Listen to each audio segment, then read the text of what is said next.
নমস্কার বন্ধুরা, তোমরা সকলে কেমন আছো? আশা করি ভালো আছো। 2016 সালে ত্রিপুরাতে একাদশ ও দ্বাদশ শ্রেণীর শিক্ষাবিজ্ঞান বিষয়ের শিক্ষক নিয়োগের যে পরীক্ষা হয়েছিল তার সিলেবাস আমাদের পশ্চিমবঙ্গের সিলেবাসের প্রায় একই। 2016 সালে ত্রিপুরাতে শিক্ষাবিজ্ঞান বিষয় থেকে মোট 150টি এমসিকিউ প্রশ্নের উপর ভিত্তি করে পরীক্ষা হয়েছিল। আজকে মূলত ত্রিপুরা এসটি পিজিটি শিক্ষাবিজ্ঞান পরীক্ষার 30টি এমসিকিউ প্রশ্ন ও তার উত্তর নিয়ে আলোচনা করব, আর বাকি প্রশ্নগুলো আস্তে আস্তে আলোচনা করব। তো তোমরা যারা চ্যানেলে নতুন হয়ে আছো চ্যানেলটিকে সাবস্ক্রাইব করে দিও, আর ভিডিওটি ভালো লাগলে অবশ্যই লাইক, শেয়ার এবং কমেন্ট করে দিও।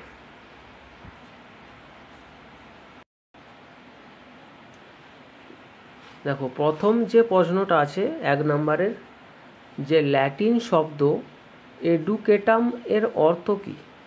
এখানে 4টে অপশান দেওয়া আছে। অপশান এ অন্তর থেকে উৎসারিত করা, অপশান বি শিক্ষাদানের কাজ, অপশান সি প্রশিক্ষণ, অপশান ডি হচ্ছে কোনোটি নয়। তো ল্যাটিন শব্দ এডুকেটামের অর্থ হলো শিক্ষাদানের কাজ। অপশান বি হচ্ছে সঠিক উত্তর। পরের প্রশ্ন 2 নম্বর প্রশ্ন, শিক্ষা গুরুত্বপূর্ণ কারণ কি বলেছে? অপশান এ এটি একটি গুরুত্বপূর্ণ মানবিক গুণ, অপশান বি এটি স্বাধীনতার সংকেত। তো 2 নম্বর প্রশ্নের সঠিক উত্তর হচ্ছে অপশান সি, এ এবং বি উভয়ই। 3 নম্বর প্রশ্ন, প্রাচীন ভারতের শিক্ষাবিদরা শিক্ষার অর্থ ব্যাখ্যা করতে গিয়ে সাহায্য নিয়েছিলেন কার? সাহায্য নিয়েছিলেন কাদের আর কি? এখানে কি বলেছে? অপশান এ ভাববাদী এবং আধ্যাত্মিক ধারণার, অপশান বি ব্যবহারিক ধারণার, অপশান সি প্রয়োগবাদী ধারণার, আর অপশান ডি হচ্ছে কোনোটি নয়।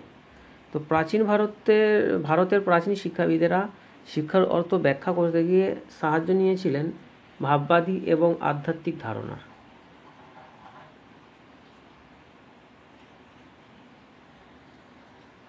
পরের প্রশ্ন হচ্ছে জনমানসে পরিচিত প্রাচীন দর্শন কি? তো এখানে 4টে অপশান দেওয়া আছে, ভাববাদ, প্রয়োগবাদ এবং প্রকৃতিবাদ। সব থেকে প্রাচীন দর্শন যেটা ছিল সেটা হচ্ছে কি না ভাববাদ। অপশান এ হচ্ছে সঠিক উত্তর। 5 নম্বর প্রশ্ন, ভাববাদের উপর ভিত্তি করে তৈরি করা পাঠ্যক্রম হলো অপশান এ মানবকেন্দ্রিক, অপশান বি মূল্যবোধ কেন্দ্রিক, অপশান সি এ এবং বি উভয়ই, আর অপশানটি হচ্ছে এর কোনোটি নয়। তো 5 নম্বর প্রশ্নের সঠিক উত্তর হচ্ছে অপশান সি, এ এবং বি উভয়ই, মানবকেন্দ্রিক এবং মূল্যবোধ কেন্দ্রিক দুটোই। পরের প্রশ্ন 6 নম্বর প্রশ্ন, ঋণাত্মক শিক্ষা বা নেগেটিভ এডুকেশন এর ধারণাটি এসেছে কোথা থেকে? প্রকৃতিবাদ থেকে, ভাববাদ থেকে, মার্ক্সবাদ থেকে, নাকি উপরের কোনোটি নয়? তো নেগেটিভ এডুকেশন বা ঋণাত্মক শিক্ষার কথা বলেছিল কে না রুশো। প্রচলিত যে শিক্ষা সেটাকে তিনি বলেছেন নেগেটিভ বা ঋণাত্মক শিক্ষা। তো এই শিক্ষার তিনি বিরোধী ছিলেন। তো ঋণাত্মক ধারণাটি এসেছে প্রকৃতিবাদ থেকে। অপশান এ হচ্ছে সঠিক উত্তর। 7 নম্বর প্রশ্ন, আচরণের ফলাফলের উপর ভিত্তি করে শৃঙ্খলায় গুরুত্ব দেওয়া হয়। তো আচরণের ফলাফলের উপর ভিত্তি করে শৃঙ্খলায় গুরুত্ব দেওয়া হয় হচ্ছে প্রকৃতিবাদে। অপশান বি হচ্ছে সঠিক উত্তর। 8 নম্বর প্রশ্ন, শ্রেণীহীন সমাজ তৈরি করা যে শিক্ষা দর্শনের মূল উদ্দেশ্য তা হলো, এখানে 4টে অপশান আছে। অপশান এ প্রয়োগবাদ, অপশান বি ভাববাদ, আর অপশান সি হচ্ছে মার্ক্সবাদ। তো শ্রেণীহীন সমাজ তৈরি করার কথা বলেছিল কি না মার্ক্সবাদ।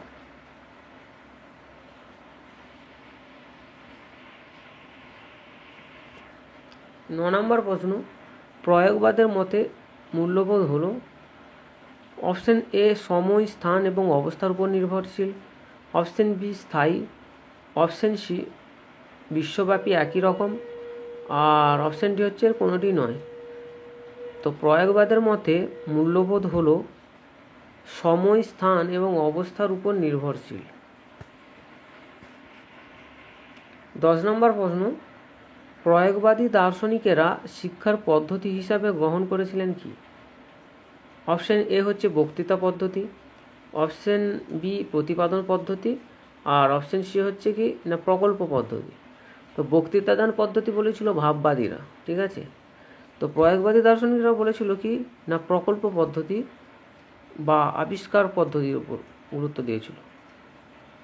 প্রকল্প পদ্ধতি বা আবিষ্কার পদ্ধতির উপর গুরুত্ব দিয়েছিল শিক্ষণ পদ্ধতি হিসাবে। তো 10 নম্বর প্রশ্নের সঠিক উত্তর হচ্ছে অপশন সি। 11 নম্বর প্রশ্ন, কারিকুলাম শব্দটির উৎপত্তি লাটিন শব্দ কুরিয়ার থেকে। তো যার অর্থ হচ্ছে কি,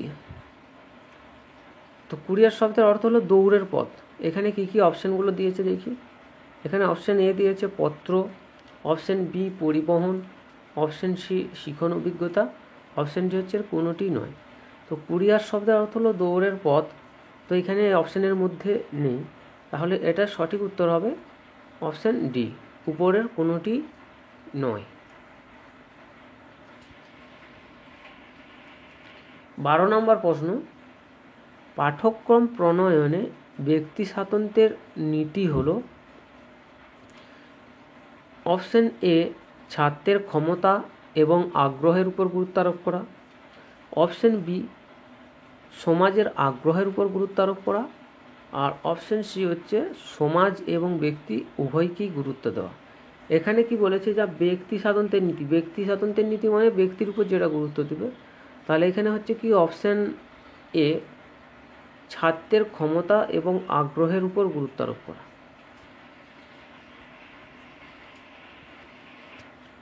13 নম্বর প্রশ্ন, সহপাঠক্রমিক কার্যাবলীর মনোবৈজ্ঞানিক যুক্তি হলো অপশান এ এটি চিরাচরিত শিক্ষা ব্যবস্থার অসামাজিক পরিবেশকে সরিয়ে দেয়, অপশান বি এটি শিশুর অন্তর্নিহিত গুণাবলীর বিকাশ ঘটায়। তো এই দুটো অপশানই ঠিক, অপশান এ এবং অপশান বি দুটোই ঠিক। তো 13 নম্বর প্রশ্নের সঠিক উত্তর হচ্ছে অপশান সি, এ এবং সি উভয়ই। 14 নম্বর প্রশ্ন, শিশুকেন্দ্রিক শিক্ষার কৃষ্টিযুগ তত্ত্বের মতে, এখানে কি বলেছে অপশান এ শিশু বিকাশকালে তার পূর্বপুরুষদের প্রধান আচরণগুলিকে পুনরাবৃত্তি করে, হ্যাঁ এটা ঠিক আছে। অপশান বি শৈশব যত দীর্ঘ শিক্ষা তত প্রলম্বিত, হ্যাঁ এটাও ঠিক। তো 14 নম্বর প্রশ্নের সঠিক উত্তর হচ্ছে অপশান সি, এ এবং বি উভয়ই। 15 নম্বর প্রশ্ন, নিম্নলিখিত বৈশিষ্ট্যগুলির মধ্যে কোনটি শিশুকেন্দ্রিক শিক্ষার একটি বৈশিষ্ট্য? তো এখানে যে অপশানগুলো বলেছে দেখিনি সেগুলো। তো অপশান এ বলেছে শিক্ষক ব্যবস্থাটির কেন্দ্রে অবস্থান করেছেন, শিক্ষা ও জীবনের অভেদীকরণ, অপশান সি বিদ্যালয় ও পরিবার সম্পর্কহীন, আর অপশান ডি হচ্ছে কোনোটি নয়। তো শিশুকেন্দ্রিক শিক্ষার বৈশিষ্ট্য হচ্ছে শিক্ষক। 15 নম্বর প্রশ্ন, তো শিক্ষক ব্যবস্থাটির কেন্দ্রে অবস্থান করেছেন এটা একদমই হবে না, এটা শিশু যদি ব্যবস্থাটার কেন্দ্রে অবস্থান করতো তাহলে মানা যেত। তো এখানে কোনোটি হবে না, অপশান ডি। 15 নম্বর প্রশ্নের সঠিক উত্তর হচ্ছে অপশান ডি।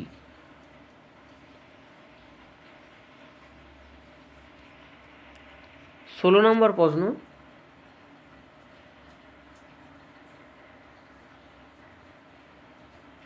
যে বুদ্ধিমত্তার পরীক্ষায় একটি 10 বছরের শিশুর মানসিক বয়স পাওয়া গেল 12 বছর, তার আইকিউ হলো কত?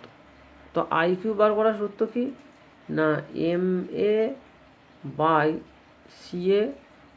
ইন্টু 100। MA মানে হচ্ছে মানসিক মেন্টাল এজ বা মানসিক, MA মানে হচ্ছে মেন্টাল এজ, আর CA হচ্ছে ক্রোনোলজিক্যাল এজ, দিয়ে এটাকে 100। দেখো এখানে তাহলে এম এ মানসিক বয়স কত হবে না, মানসিক বয়স হবে এখানে 12 বছর, ঠিক আছে। আর সি এর মান হবে 10 বছর। তার মানে হচ্ছে 12/10, 12/10 ইন্টু 100, তাহলে কত হচ্ছে না 120 হচ্ছে। তো 16 নম্বর প্রশ্নের সঠিক উত্তর হচ্ছে 120, অপশান বি হচ্ছে সঠিক উত্তর। পরের প্রশ্ন 17 নম্বর প্রশ্ন, অপারেন্ট সাপেক্ষীকরণ আরেকটি যে নামে পরিচিত তা হলো, তো অপারেন্ট সাপেক্ষীকরণ আরেকটি যে নামে পরিচিত সেটা হচ্ছে কি যান্ত্রিক সাপেক্ষীকরণ।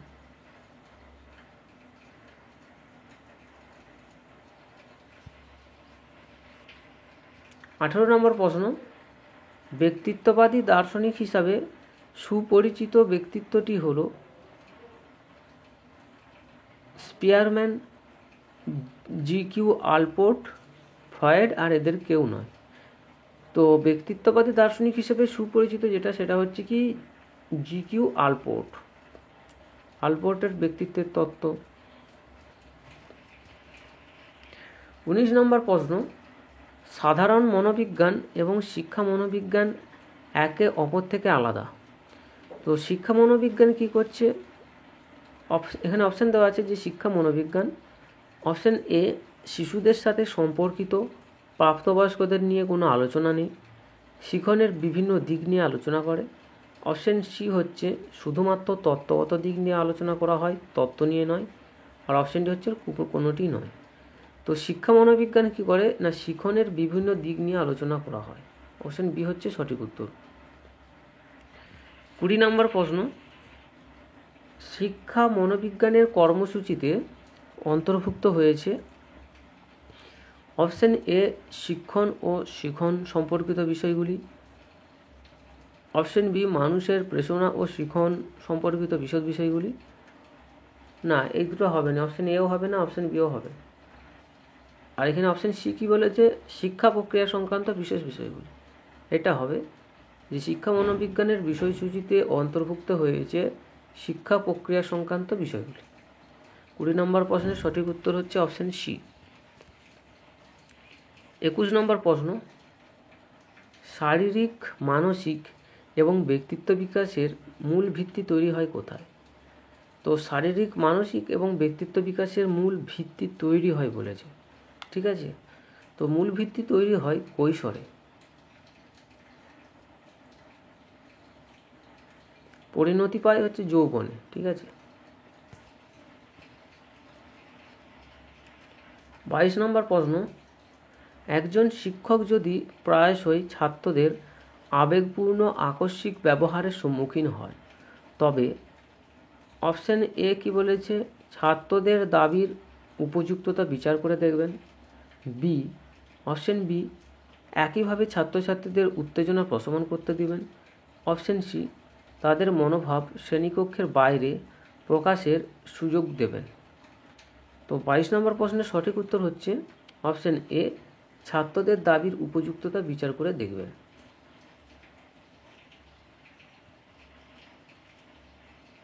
মানে তারা যে দাবিটা করছে সেই দাবিটা কতটা যুক্তিযুক্ত সেটাকে আগে বিচার করে দেখতে হবে, দাবিটা পূরণ করা যায় নাকি সেটাও দেখতে হবে।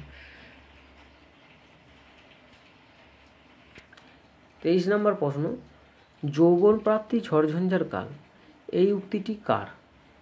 এলিজাবেথ হারলক, পিয়াজে, ফ্রয়েড নাকি এদের কোনোটি নয়? তো এখানে যে চারটে অপশান আছে এই চারটে অপশানের মধ্যে কোনোটি নয়। তো এটার সঠিক উত্তর হবে অপশান ডি, এদের কোনোটি নয়। আর এর উত্তর যেটা হবে সেটা হবে আর্নেস্ট জোন্স। যৌবন প্রাপ্তি ঝড়ঝঞ্ঝার কাল এই উক্তিটি করেছেন আর্নেস্ট জোন্স। 24 নম্বর প্রশ্ন, বিনে সাইমন অভিক্ষায় কয়টি আইটেম রয়েছে? তো বিনে সাইমন অভিক্ষায় 30টি আইটেম রয়েছে। 25 নম্বর প্রশ্ন, ব্যক্তিত্ব বলতে বুঝি কোনো একজনের বংশগতি সম্পর্কিত পাক্ষবিক প্রকৃতি, অনুপম এবং স্থায়ী ধরনের ধরন মানে স্থায়ী আচরণের ধরন। অপশন সি অনন্য সাধারণ চরিত্র বা মেজাজ, আর অপশনটি হচ্ছে উপরের কোনোটি নয়। তো ব্যক্তিত্ব বলতে বুঝি অনুপম এবং স্থায়ী আচরণের ধরন। 26 নম্বর প্রশ্ন, অনুশীলনের সূত্রটির প্রবক্তা কে? অনুশীলনের সূত্রটির প্রবক্তা হলেন থর্নডাইক। অপশন এ হচ্ছে সঠিক উত্তর, অপশন এ। 27 নম্বর প্রশ্ন, এস টাইপ অনুবর্তনের প্রবক্তা কে ছিলেন? এস টাইপ আর একটা হচ্ছে আর টাইপ। এস টাইপ হচ্ছে প্রাচীন অনুবর্তন, যেটা হচ্ছে প্যাভলোভীয় অনুবর্তন বলা হয়, আর আর টাইপ হচ্ছে সক্রিয় অনুবর্তন, যেটাকে স্কিনারের তত্ত্ব বলা হয়। তো এস টাইপ অনুবর্তনের প্রবক্তা ছিলেন স্কিনার। অপশন সি হচ্ছে সঠিক উত্তর। না, এস টাইপ স্কিনার বলছি, এস টাইপ হচ্ছে প্যাভলভ হবে, এটা ভুল বললাম। এস টাইপ অনুবর্তনের হচ্ছে প্যাভলভ। এস টাইপ অনুবর্তনের প্রবক্তা প্যাভলভ, আর আর টাইপ হচ্ছে স্কিনার। তো এখানে অপশন কোনোটাই দেওয়া নেই, তো অপশন ডি হচ্ছে সঠিক উত্তর। আর এটার বলে দিয়েছি, বললাম যে এস টাইপ হচ্ছে কে না প্যাভলভ, প্যাভলভের এস টাইপ অনুবর্তন প্যাভলভ। ঠিক আছে। 28 নম্বর প্রশ্ন, শিখনে সামাজিক প্রাক্ষবিক তত্ত্বটির প্রবক্তা কে ছিলেন? Option A Thorndike, option B Albert Bandura, option C Skinner, আর অপশন ডি হচ্ছে এর কোনোটিই নয়। তো শিখনে সামাজিক প্রাক্ষবিক তত্ত্বটির প্রবক্তা ছিলেন আলবার্ট বান্দুরা বা এলবার্ট বান্দুরা। 29 নম্বর প্রশ্ন, পরিশ্রম বনাম হীনমন্যতা হলো